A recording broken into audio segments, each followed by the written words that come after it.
Europe 1 Soir. Le Monde selon Emmanuel Faux. Bonsoir Emmanuel. Bonsoir Nicolas. Direction la Tunisie où l'enquête sur l'assassinat du leader laïque Chokri Ben Laïd le 6 février dernier a, semble-t-il, progressé de manière décisive et même le président de la République a été mis à contribution. Oui, ça peut paraître un peu surprenant, mais Monsef Marzouki a reçu ce matin dans son bureau présidentiel le juge d'instruction du tribunal de première instance de Tunis qu'il a interrogé comme simple témoin de l'affaire.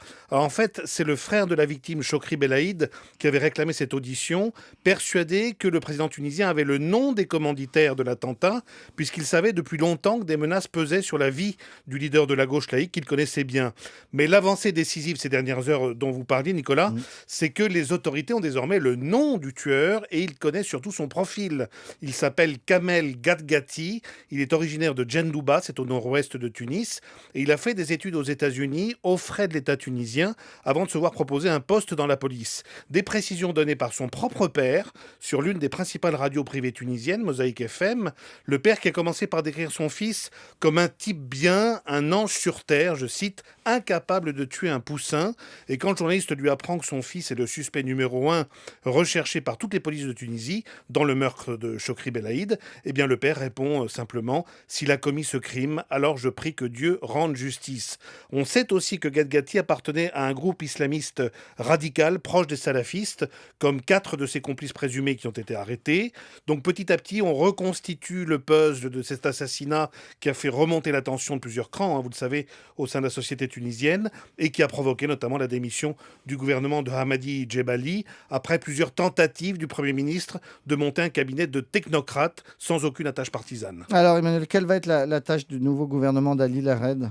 D'abord, l'article 1 de sa feuille de route, c'est de faire retomber la tension de ces derniers jours au sein même du parti islamiste Ennahda au pouvoir, où l'ambiance, faut bien le dire, entre les durs du courant salafiste justement et les modérés est à couper au couteau. Ali Larayed, qui est le ministre de l'Intérieur sortant et qui a une vraie autorité à l'intérieur de son parti, a convaincu le chef d'Ennahda, Rached Ghannouchi, de renoncer à plusieurs portefeuilles régaliens comme l'Intérieur, la Justice et les Affaires étrangères, le ministère de la Défense étant déjà tenu par un indépendant.